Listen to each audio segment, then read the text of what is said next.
Hola a todos y a todas, nos encontramos hoy para dar inicio a la primera clase del curso de Educación, Cultura y Comunicación. Básicamente lo que vamos a hacer en esta primera clase es eh, recorrer cada uno de estos conceptos para darle nuestra caracterización en el sentido de poder establecer primero claramente de qué hablamos, por lo menos al entendimiento de nuestro curso, que hablamos cuando hablamos de cultura, cuando hablamos de comunicación o cuando hablamos de educación. Después, en el desarrollo, lo que vamos a hacer es, por supuesto, ir ampliando y dándole densidad conceptual a cada uno de estos términos, pero también vinculándolo uno con el otro, con uno con los otros, que es el objetivo final de este curso. Vamos entonces al primero, que es la idea de cultura. La idea de cultura es una idea multifacética, ¿no? Es decir, es un concepto abierto, el concepto de cultura, porque puede ser abordado desde diversas disciplinas, con distintas aristas, con distintas perspectivas. Sí, es un concepto cuya definición precisa es bastante difícil de alcanzar. En general, hay una definición base, ¿sí?, que establece la idea de que la cultura está formada por toda una serie de elementos y prácticas, como pueden ser creaciones, obras, ideas, lenguas, eh, religión, estilos, saberes, conocimientos, etcétera, etcétera. Si uno toma en realidad todo este conjunto de elementos y los sintetiza en uno solo, podríamos definir a la cultura como una forma de vida. Y no estaríamos alejados de la realidad, ¿no? Es decir, cuando nosotros queremos establecer, aún sin conocimientos teóricos, qué es eh, una cultura y cómo identificamos una cultura, la identificamos por su forma de vida, por la forma de vida de sus personas, ¿no? Claramente. Y entonces cuando estamos frente a una forma de vida distinta a la nuestra, lo que estamos es frente a una cultura diferente, ¿no? Entonces podemos entender por qué existen culturas distintas, múltiples culturas, porque existen distintas y múltiples formas de vivir, formas de mirar la vida, de encarar la vida, de percibirla, de proyectarla, etc. Y la cultura es un conjunto de símbolos, es decir, se puede abordar, alcanzar a través de ese conjunto de símbolos que conforman a una cultura. Una cultura es imagen, es creación, también son valores, como decíamos. Una cultura son prácticas que nosotros podemos percibir, podemos transmitir. Entonces, todo conjunto de símbolos es pasible de ser transmitido. Y precisamente la cultura, una característica que tiene, es su transmisión. Porque además, las estructuras culturales son de larga duración, y las estructuras son de larga duración porque son posibles de transmitir, ¿sí?, de generación en generación. Entonces, es muy difícil romper una cultura o transformarla en el sentido de que ese quiebre cultural en general se va dando con mucha lentitud, porque requiere un trasvasamiento de ideas, conceptos y prácticas que no se da de un día para el otro, porque precisamente esa transmisión cultural no se interrumpe nunca. Y en todo caso, cuando hay una transformación cultural, lo que va pasando es que esa transmisión se va modificando, va mutando lentamente hasta que se transforma en la transmisión de otra cultura. Los agentes de transmisión central de una cultura son, por lo menos en nuestra historia relativamente reciente, quiero decir, 200, 300 años hacia atrás, son la familia y la escuela. Es decir, la familia es la primera transmisora de cultura, ¿no es así? Es decir, uno de los primeros elementos de transmisión cultural, y quizás el más importante factor de transmisión cultural, es la lengua. Y la lengua es un elemento de aprendizaje cultural que realiza la familia. Y la familia también realiza toda una serie de transmisiones culturales esenciales para una persona. Modernamente, digamos, a partir de un par de siglos atrás, comienzan a desarrollarse otras formas paralelas de transmisión de cultura como el fenómeno escolar, ¿sí? La escuela moderna, por lo menos para, para nuestra cultura occidental, también es un factor de transmisión cultural, ¿sí? Digamos, la escuela toma la posta y acompaña en la transmisión cultural a la familia. Y está instituida como tal, no es una institución de transmisión cultural. En la escuela se transmiten valores, prácticas, conductas, saberes, conocimientos, etcétera, con una proyección hacia adelante para seguir dándole continuidad a ese proceso cultural. Entonces, la familia y la escuela son centrales en la transmisión de cultura. Pero, de un tiempo a esta parte, esencialmente en el último siglo, ha ido insertándose con fuerza creciente otro factor de transmisión de cultura que son los medios de comunicación. Y cuando decimos medios de comunicación decimos cine, radio, televisión, tecnologías nuevas, celular, internet, etc., ¿no? Es decir, vamos a ser amplios a la hora de decir medios de comunicación. Entonces tenemos esos tres factores. Y en los medios de comunicación es un factor que interviene de manera muy activa hoy en día en la transmisión de cultura.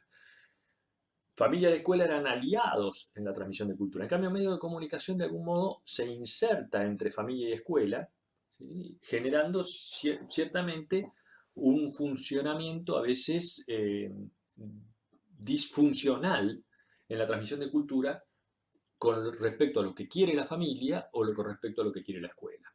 Y entonces el medio de comunicación, tanto con la familia como con la educación, y eso después vamos a hacer hincapié allí, el medio de comunicación de algún modo entra en competencia, ¿sí? Con la transmisión cultural de la escuela.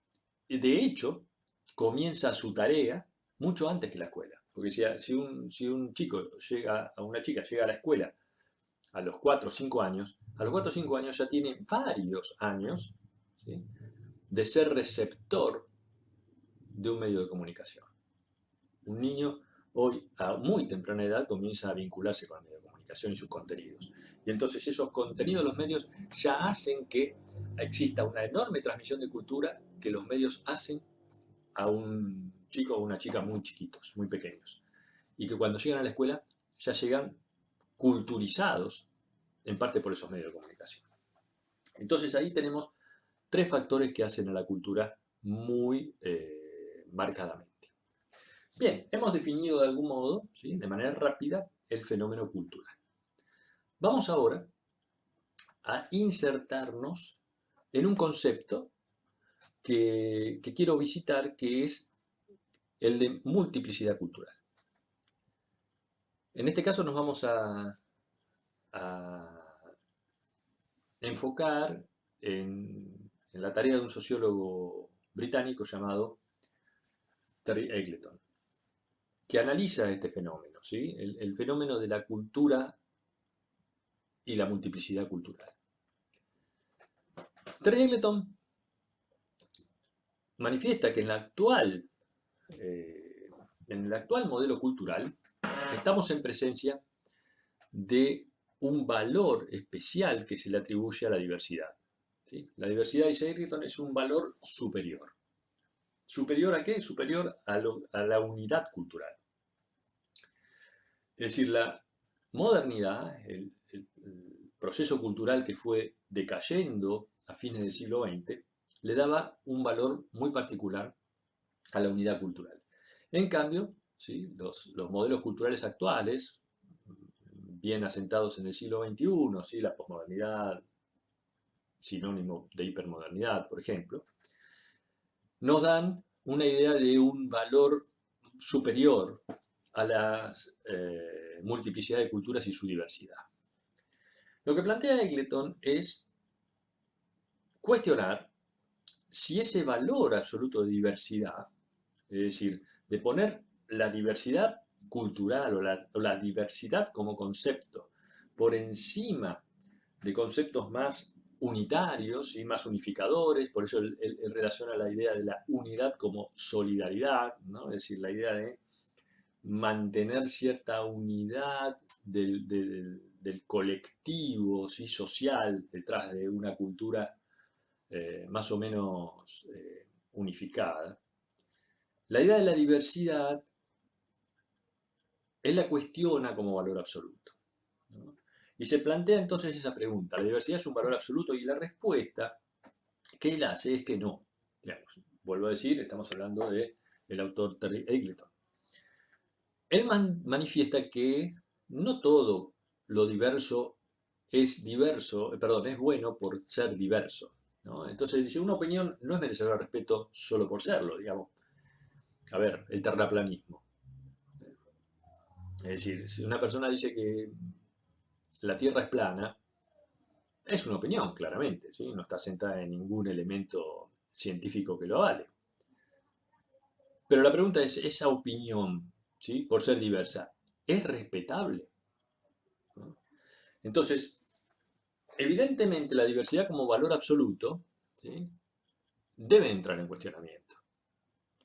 ¿Debe ser excluida la idea del terraplanismo, del concepto general? Seguramente sí, pero uno podría decir, pero excluirla. Si excluir también es una práctica dañina, mala, negativa, etcétera, en nuestra cultura actual. Entonces lo que dice Terry Eagleton es, no toda exclusión es mala. ¿Sí? No toda exclusión es mala, no toda minoría es elogiable. Bueno, pero el terraplanismo son pocos, en definitiva son unos cientos de miles de personas que creen eso, pero bueno, no toda minoría es elogiable por ser minoría. ¿Sí? Se tiende a pensar que las minorías, ¿sí? Deben de ser respetadas en su concepto como minoría, ¿sí? En la idea de el hecho en sí de que sea una minoría ya merece ser protegida.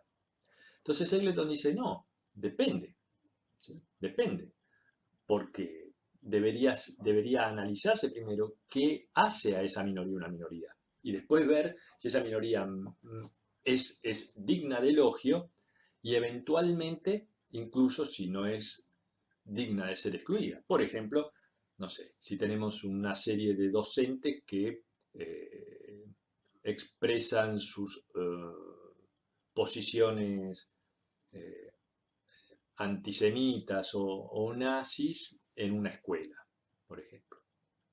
Son posiciones, ¿sí? Son posiciones ideológicas que existen en el mundo, claro que sí. Ahora, por ser diversa y por ser opinión, ¿merece ser respetada? ¿No merece ser excluida?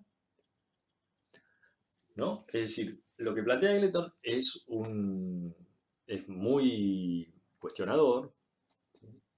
Es muy provocador, pero eso tiene que, precisamente esta búsqueda de la unidad y de cierta solidaridad colectiva, no tiende a anular las diferencias, sino que tiende a respetarlas y darles un sentido. Y que las diferencias tengan, ¿sí? Significado realmente. No simplemente una cáscara de diferencia, sino un sentido sólido de diferencia cultural. Y después Eagleton se mete con el fenómeno del capitalismo. Y el capitalismo es proclive al fenómeno de la diversidad. Esto es, el capitalismo no pone límites a la diversidad, no le importa, porque el capitalismo, y sobre todo el capitalismo actual, es un capitalismo de hipersegmentación, ¿no? De segmentación tras segmentación del mercado. Entonces la diversidad no es un problema en tanto y en cuanto esa segmentación y esa diversidad consuma o produzca. Entonces, si hay diversidades que consumen, el capitalismo las acepta. El capitalismo no desprecia a nadie que pueda consumir, sea quien sea ese que consuma, ¿eh? Digamos, hay capitalismo para terraplanistas, así como hay capitalismo para negadores de vacunas o hay capitalismo para nazis. Digamos, la diversidad no es un problema para el capitalismo en tanto en cuenta esa diversidad consuma.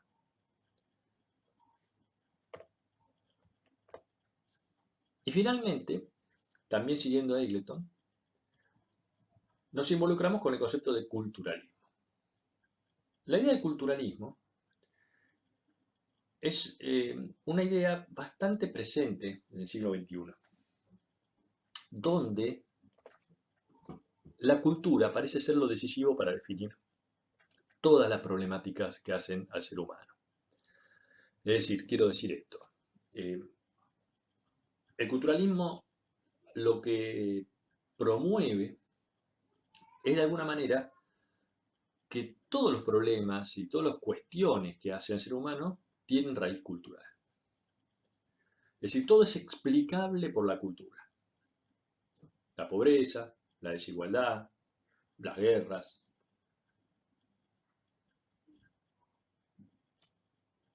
los enfrentamientos, las ideologías, las enfermedades, los niveles de conocimiento, las capacidades laborales, etc. Todo es explicable en base a la cultura.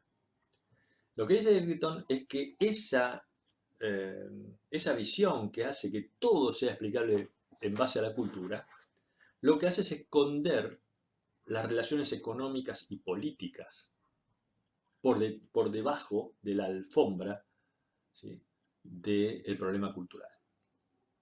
Entonces el culturalismo lo que hace es, de algún modo, hacerse cargo de problemáticas que no le son propias. Por ejemplo, tratar de explicar las diferencias entre varones y mujeres desde lo cultural, ¿no? Evidentemente las diferencias entre varones y mujeres van mucho más allá de lo cultural, tienen que ver con las relaciones de poder de producción, ¿sí? En el capitalismo eso se observa claramente.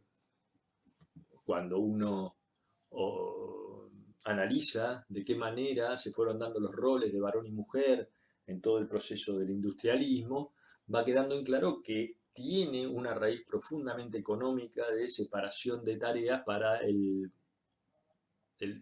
mejor funcionamiento de ese sistema. Entonces, las raíces de la diferencia no estarían, a partir de esta idea, de esta visión, en cuestiones que hacen a lo cultural, sino cuestiones que hacen a lo económico. Del mismo modo que las diferencias que puede haber en una sociedad en materia de sometimiento racial, ¿sí?, tampoco tienen que ver muchas veces con lo cultural, sino que tienen que ver, por ejemplo, con lo político y el poder. Por ejemplo, si nos remitimos a los fenómenos que hicieron tan activo y efectivo el racismo en Sudáfrica durante gran parte del siglo XX, ¿no?, y el sistema del apartheid, por ejemplo. Entonces ahí no tenemos un fenómeno cultural de enfrentamiento entre blancos y negros, sino tenemos un fenómeno político. Entonces, cuando lo cultural se vuelve decisivo en todo acto humano, dice Eggleton, entonces ahí tenemos un problema, ¿sí? Porque el discurso culturalista aplaude las diferencias, ¿sí?, celebra las diferencias, pero huye del conflicto, ¿no? ¿Por qué? Porque el conflicto está precisamente cuando rascamos lo cultural y llegamos a lo económico o a lo político. Es decir, mientras el culturalismo suele celebrar las diferencias, pero no establecer ninguna transformación, ninguna dinámica transformadora que las evite, entonces estamos en un discurso neutro, ¿sí?, en un discurso que no avanza hacia una transformación y mejora de las minorías, por ejemplo, ¿no?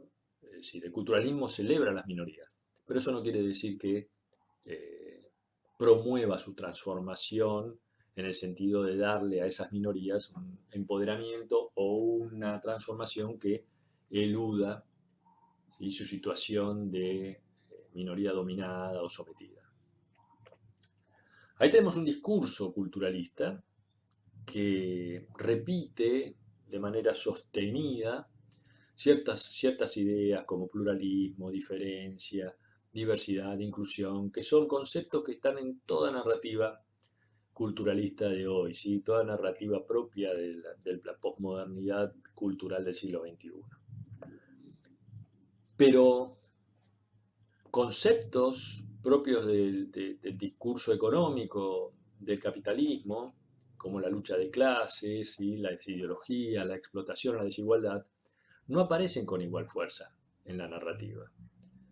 Y están, de algún modo, ¿sí? siendo obturadas o tapadas o negadas estas palabras por la narrativa propia de este discurso culturalista que, como decíamos, aboga más por la descripción del fenómeno y su celebración que por la transformación de las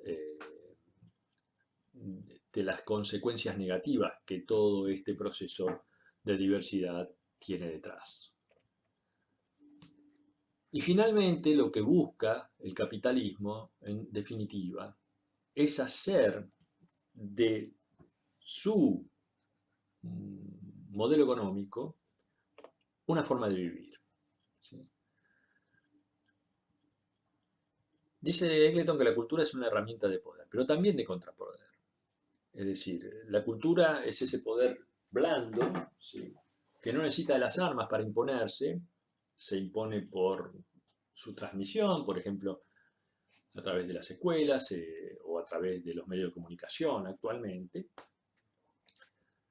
y va imponiendo su discurso. ¿Sí? Entonces esa herramienta de poder que es la cultura también es una herramienta de contrapoder, porque aquellos que están sometidos también usan, ¿sí? la herramienta cultural para defenderse.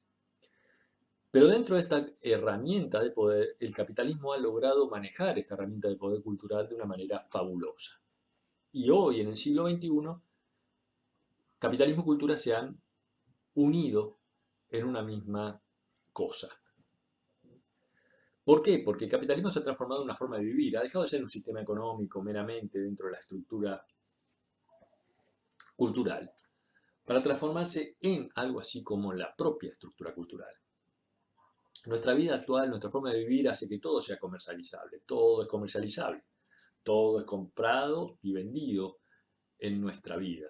Nuestras prácticas cotidianas están todas atravesadas por una transacción comercial. Entonces vivimos dentro de un mercado y vivimos haciendo transacciones comerciales todo el tiempo. Como decíamos antes, el capitalismo respeta lo particular, respeta las diversidades, ¿sí? no obtura la posibilidad de que exista estas diferencias, pero no transforma, no trasciende a estas diferencias, sino que afirma esa desigualdad, digamos, congela de algún modo el estado de cosas. Es decir, ¿hay un capitalismo para pobres? Claro que sí. ¿Hay consumo para pobres? Claro que sí. Ahora, no hay un capitalismo que intente transformar la situación de un sector de la población empobrecida. En general, no tiene ese objetivo. La hiperculturalidad, ¿sí? esta idea de que estamos atravesados por una cultura global que nos va igualando, ¿sí? Esta es la idea de hiperculturalidad, va de la mano con la globalización comercial, ¿no? Es decir, mientras hay un proceso de globalización productiva y comercial muy amplia, también hay un proceso de globalización cultural muy amplia. Y hoy en día hay muchísimas prácticas culturales que nos igualan a todos los seres del planeta. Digamos, hacemos las mismas cosas, consumimos las mismas cosas, vemos las mismas cosas, escuchamos las mismas cosas, hasta pensamos las mismas cosas, tenemos los mismos problemas. ¿Sí? Hay un proceso que claramente va de la mano con la globalización productiva y económica, productiva y comercial, ¿no? Con la globalización económica. Los conflictos, como decíamos antes, aparecen solo como conflictos culturales. Y como son conflictos culturales, no hay forma de que esos conflictos rompan la estructura, ¿sí? Económica predominante. El caso de los negros en Estados Unidos, ¿no? Es decir, es muy posible que los negros en Estados Unidos logren posicionarse y reposicionarse buscando ser aceptados y ser respetados como una minoría que merece, ¿sí? vivir con mayor beneficios y con mayor bienestar del que vive. Pero ese conflicto no se va a llevar seguramente al plano económico. ¿Sí? Tenemos que tener en cuenta que los negros son la minoría más pobre de los Estados Unidos. Es decir, el conflicto de los negros en Estados Unidos no es solamente un conflicto cultural, sino también es un conflicto económico. Pero eso no se va a llevar al conflicto económico, seguramente, sino que se resolverá en el plano de la cultura. Por eso dice que los conflictos en este modelo de capitalismo cultural son conflictos que no avanzan más allá de lo cultural, no se involucran en terrenos que hacen a las transformaciones sociales o económicas. Y nunca como hoy la cultura se consideró parte del sistema económico, ¿no? ¿Esto qué quiere decir? Que no hay una impugnación. Es muy difícil hoy encontrar dentro de nuestra vida, dentro de la vida de nuestras sociedades y nuestras culturas, una impugnación eh, al capitalismo como sistema. Es decir, el capitalismo como sistema se siente seguro, en el sentido de que no está siendo impugnado, es decir, no está siendo atacado en su concepción. En todo caso, se les marcan errores o se le marcan consecuencias negativas, pero se lo consideran, ¿sí?, daños colaterales del sistema. Pero no impugnan al sistema desde su esencia. Y esto es una particularidad porque siempre pasó. El capitalismo siempre fue impugnado, ¿no? Hoy no. Hoy pareciera que no hay una alternativa a la mano que ponga en riesgo al sistema. Por eso estamos viviendo de una manera, viviendo una forma de vida que incluya al capitalismo como un rasgo central de nuestra forma de vida. Y por lo tanto como un rasgo central de nuestra cultura y por lo tanto dentro de lo que vamos a llamar el capitalismo cultural. El capitalismo absorbe, perdón, la cultura absorbe a todo el sistema y lo oculta dentro de la idea de la forma de vida que tenemos, ¿no? Es decir, vivimos consumiendo, por ejemplo, y es algo, un rasgo, entre comillas, natural. ¿Sí? Lo adoptamos como un rasgo natural. No lo consideramos como una mecánica necesaria para el funcionamiento y enriquecimiento de algunos dentro del sistema, ¿no? Es decir, al mismo tiempo que la cultura absorbe todos los rasgos del capitalismo como propios, oculta esos rasgos. Y esto hace que en general no se vean como tales, ¿sí? Vivimos una cultura que omite esta palabra de capitalismo como definición, ¿no? Decía Bertolt Brecht que el capitalismo es un señor al que no le gusta que lo llamen por su nombre. Bueno, aquí estamos presentes en un caso, ¿no? Es decir, vivimos en una cultura altamente capitalista, donde el capitalismo está metido hasta la médula de nuestras prácticas habituales, pero parece no ser reconocido como tal. Prefiere estar en las sombras, prefiere manejarse en el anonimato, ¿no? El sistema capitalista sin ser molestado. Muy bien, hasta aquí el primer término de nuestra primera clase, que es el de cultura, ¿sí? En una segunda parte abordaremos el concepto de comunicación.